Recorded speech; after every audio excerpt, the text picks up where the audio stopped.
Benin Bronzes, the art heist that filled Europe's museums.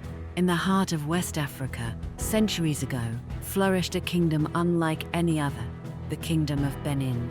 Here, art was more than decoration, it was the soul of a people. Bronze and brass plaques, ivory carvings, and regal figures told the story of kingship, ancestry, and spirituality. They were masterpieces that spoke of power, identity, and devotion.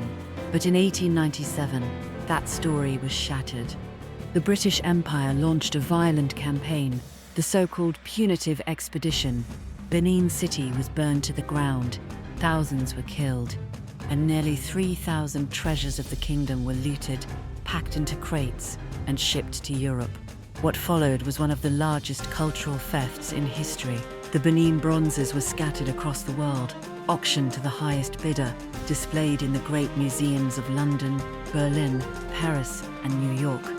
For more than a century, these stolen works became the pride of European collections, while the people of Benin were left with empty palace walls and memories of what was lost. For years, museums defended their possession. They claimed the bronzes were part of a universal heritage belonging to the world, not to a nation. But beneath those arguments lay an undeniable truth. They were spoils of war, taken by force, severed from the very culture that gave them life. The debate over their return simmered for decades. Then, in the 21st century, momentum began to build. Historians, activists, and governments pressed harder for justice. Germany agreed to return more than 1,000 bronzes. The Smithsonian in the United States transferred dozens back to Nigeria.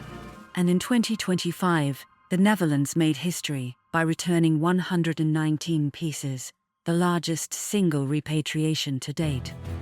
In Nigeria, plans are underway to create new museums and cultural centers where the bronzes can finally be housed, studied, and celebrated in their rightful home.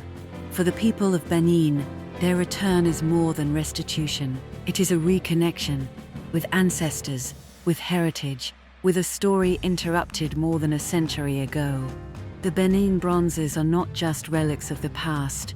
They are symbols of resilience, of memory, and of justice long denied. Their journey home marks a turning point, a recognition that art does not belong in the shadows of conquest, but in the light of the culture that created it. This is the story of the Benin Bronzes, the art heist that filled Europe's museums, and the fight to bring them back.